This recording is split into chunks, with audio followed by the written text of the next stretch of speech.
শুভেচ্ছা। বাঙালিয়ানার প্রদোষের সংবাদে স্বাগত।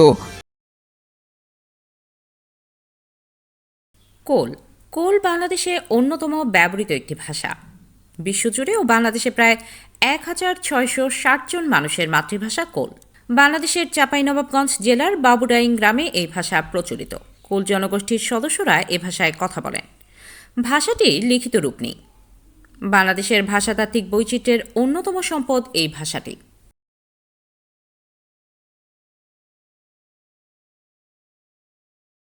শুরুতেই শুনে নিচ্ছি সংবাদ শিরোনাম। অন্তর্বর্তী সরকারের ১.৫ বছরে নানানভাবে ঘটেছে সাংবাদিক নিপীড়নের ঘটনা। এ নিয়ে বাঙালিয়ানায় দেখবেন সিরিজ প্রতিবেদন। আজ থাকছে প্রতিবেদনের পঞ্চম ও শেষ পর্ব। জ্যেষ্ঠ সাংবাদিক আনিস আলমগীরকে নিয়ে করা এই প্রতিবেদন দেখতে ক্লিক করুন আই বাটনে। আবারও মুক্তিযোদ্ধাদের যাচাই বাছাই করবে নতুন সরকার। স্বাধীনতার পর মুক্তিযোদ্ধার সংজ্ঞা বদলেছে ১১ বার, তালিকা বদলেছে ৭ বার। এবার অন্যান্য সংবাদের সঙ্গে বিস্তারিত। যারা মুক্তিযুদ্ধে অংশ নিয়েছিলেন তাদের মধ্যে কারা প্রকৃত মুক্তিযোদ্ধা, সেই সুরাহা ৫৪ বছরেও শেষ হয়নি। এক এক সরকারের আমলে তালিকায় নতুন নাম যুক্ত হয়েছে, বাতিল হয়েছে কিছু নাম। কখনো আবার নির্ধারণ করতে হয়েছে কারা মুক্তিযোদ্ধা আর কারা নয়। ২২ ফেব্রুয়ারি আবারও ঘোষণা দেওয়া হলো যাচাই বাছাইয়ের। কিন্তু ঠিক কতবার একজন মুক্তিযোদ্ধাকে এই প্রক্রিয়ার মধ্য দিয়ে যেতে হবে? এই যাচাই বাছাই কি কখনোই শেষ হবে না? এই প্রশ্ন মুক্তিযোদ্ধা ও মুক্তিযুদ্ধ গবেষকদের। স্বাধীনতার পর মুক্তিযোদ্ধার সংজ্ঞা ও মানদণ্ড এখন পর্যন্ত ১১ বার বদলানো হয়েছে। অপরদিকে বীর মুক্তিযোদ্ধাদের তালিকায় সংযোজন বিয়োজন হয়েছে ৭ বার। অন্তর্বর্তী সরকার ক্ষমতা নেওয়ার পর মুক্তিযুদ্ধ বিষয়ক মন্ত্রণালয়ের উপদেষ্টার দায়িত্ব দেওয়া হয় ফারুক ই আজমকে। ২০২৪ সালের ২০ নভেম্বর জাতীয় মুক্তিযোদ্ধা কাউন্সিল জামুকা পুনর্গঠন করা হয়। মুক্তিযোদ্ধার সংজ্ঞা নির্ধারণ সহ তালিকা প্রণয়ন ও সংশোধনের কাজটি করে জামুকা। মুক্তিযোদ্ধাদের প্রথম তালিকার উদ্যোগ নেওয়া হয় ১৯৮৬ সালে। তখন জাতীয় কমিটির তৈরি ১,০২,৪৫৮ জন বীর মুক্তিযোদ্ধার নাম ৫টি জাতীয় দৈনিকে প্রকাশ করা হয়। ১৯৮৮ সালে মুক্তিযোদ্ধা কল্যাণ ট্রাস্টের করা তালিকায় এই সংখ্যা ছিল ৭০,৮৯২ জন। ১৯৯৪ সালে বিএনপি সরকারের সময় ৮৬,০০০ বীর মুক্তিযোদ্ধা হিসেবে তালিকাভুক্ত হন। ১৯৯৮ থেকে ২০০১ সাল পর্যন্ত আওয়ামী লীগ সরকারের সময়ে মুক্তিযোদ্ধা সংসদ ১,৮৬,৭৯০ জনের নামের তালিকা প্রকাশ করে। ২০০১ থেকে ২০০৬ সালে বিএনপি নেতৃত্বাধীন জোট সরকার ২,১০,৫৮১ জনকে তালিকায় অন্তর্ভুক্ত করে। ২০০১ থেকে ১৪ সালের মধ্যেও আরেকবার তালিকা সংশোধিত হয়।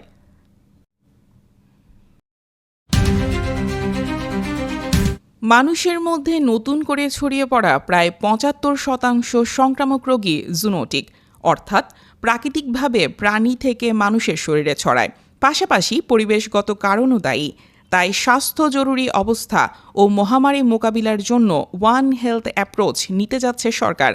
মহামারী প্রতিরোধ, প্রস্তুতি ও সাড়া প্রদানে জাতীয় সক্ষমতা জোরদারে সরকার strengthening health emergency prevention, preparedness, response and resilience with one health approach শীর্ষক প্রকল্প নিতে যাচ্ছে।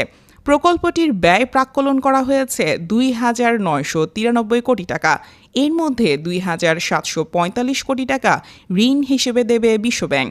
২০৩০ সালের মধ্যে এই প্রকল্পের কাজ সম্পন্ন করার লক্ষ্য নির্ধারণ করা হয়েছে। এটি যৌথভাবে বাস্তবায়ন করবে স্বাস্থ্যসেবা বিভাগ, স্বাস্থ্য অধিদপ্তর ও প্রাণী সম্পদ অধিদপ্তর। ওয়ান হেলথ অ্যাপ্রোচে মানুষ, প্রাণী, উদ্ভিদ ও পরিবেশের স্বাস্থ্যের পারস্পরিক সম্পর্কের উপর জোর দেওয়া হয়।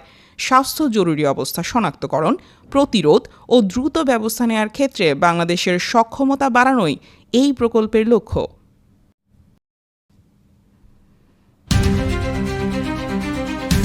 আওয়ামী লীগ সরকার পতনের পর যেসব মামলা হয়েছে সেগুলো পুনরায় যাচাই বাছাই করতে পুলিশকে নির্দেশ দেওয়া হয়েছে। নিরীহ মানুষ যাতে ভোগান্তির শিকার না হন সেজন্য এই সিদ্ধান্ত নেওয়া হয়েছে বলে স্বরাষ্ট্রমন্ত্রী সালাউদ্দিন আহমদ জানিয়েছেন। স্বরাষ্ট্র মন্ত্রণালয়ের দায়িত্ব পাওয়ার পর ২৩ ফেব্রুয়ারি সোমবার মন্ত্রণালয়ের আওতাধীন সব অধিদপ্তর ও আইন শৃঙ্খলা রক্ষাকারী বাহিনীর প্রধানদের সঙ্গে বৈঠক করেন সালাউদ্দিন আহমদ। পরে সচিবালয়ে স্বরাষ্ট্র মন্ত্রণালয়ের সভাকক্ষে সাংবাদিকদের সঙ্গে কথা বলেন সালাউদ্দিন আহমদ। বৈঠকে বেশ কিছু সিদ্ধান্ত হয়েছে জানিয়ে একে একে সেগুলো তুলে ধরেন তিনি। সালাউদ্দিন আহমেদ বলেন, 5 আগস্টের পর বেশ কিছু মামলা হয়েছে। কিছু সুবিধাবাদী মানুষ এসব মামলা করেছে। ব্যবসায়ী, সাংবাদিক সহ সমাজের বিভিন্ন পেশার মানুষের নামে মামলা করা হয়েছে। এসব মামলা যাচাই বাছাই করা হবে এই জন্য যে আইনের শাসন প্রতিষ্ঠা করতে হবে। নিরীহ মানুষ যাতে ভোগান্তিতে না পড়েন সেজন্য এসব মামলা পুনরায় যাচাই করতে পুলিশকে নির্দেশ দেওয়া হয়েছে।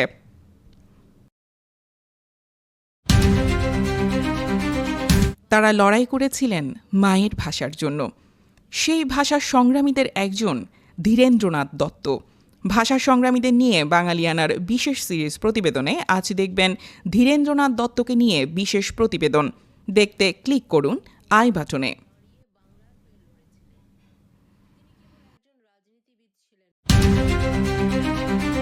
যুক্তরাষ্ট্রের উত্তর পূর্বাঞ্চলীয় এলাকায় শুরু হয়েছে এক বিরল ধরনের ভয়াবহ তুষারঝড়।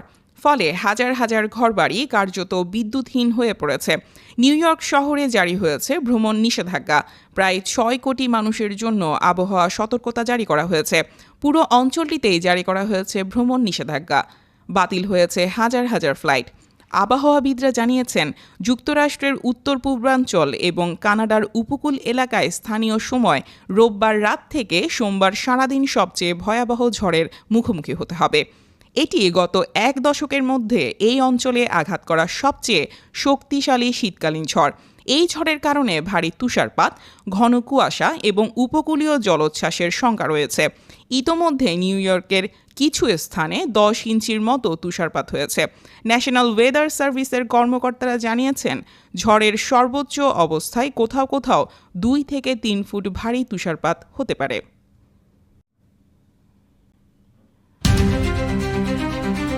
অন্তর্বর্তী সরকারের সময় দেশে চাঁদাবাজি বেড়ে যাওয়ার অভিযোগ তুলেছেন Dhaka chamber of commerce and ইন্ডাস্ট্রির সভাপতি তাসকিন আহমেদ। 23 ফেব্রুয়ারি সোমবার ঢাকার মতিঝিলে ডিসিসিআই কার্যালয়ে সংবাদ সম্মেলনে এসে তিনি বলেন, আওয়ামী লীগ সরকারের পতনের পর দেশে 20 থেকে 50% পর্যন্ত চাঁদাবাজি বেড়েছে। চাঁদাবাজি কারা করেছে? সাংবাদিকদের তরফে এমন প্রশ্ন উঠলে চেম্বার সভাপতি বলেন, ক্ষমতাসীন দলের লোকজন, পুলিশ ও রাজস্ব কর্মকর্তা সহ অনেকেই চাঁদাবাজি করেন। তিনি বলেন, কারা চাঁদাবাজি করছে সেটা সরকারকে বের করতে হবে।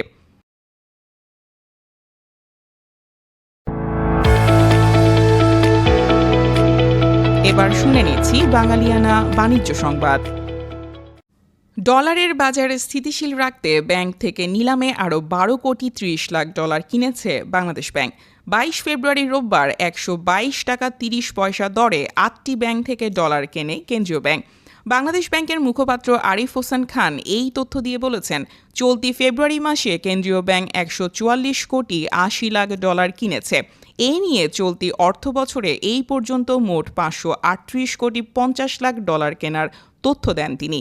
চলতি মাসের দ্বিতীয় সপ্তাহে মুদ্রানীতি ঘোষণার সময়ে ডলার কেনা সংক্রান্ত সাংবাদিকদের প্রশ্নে গভর্নর আহসান এইচ মনসুর বলেছিলেন, ডলার কেনা না হলে টাকার মান আরও পড়ে গিয়ে আমদানি খরচ বাড়িয়ে দেবে। তাতে নিত্যপণ্যের দাম বেড়ে যাওয়ার শঙ্কা রয়েছে।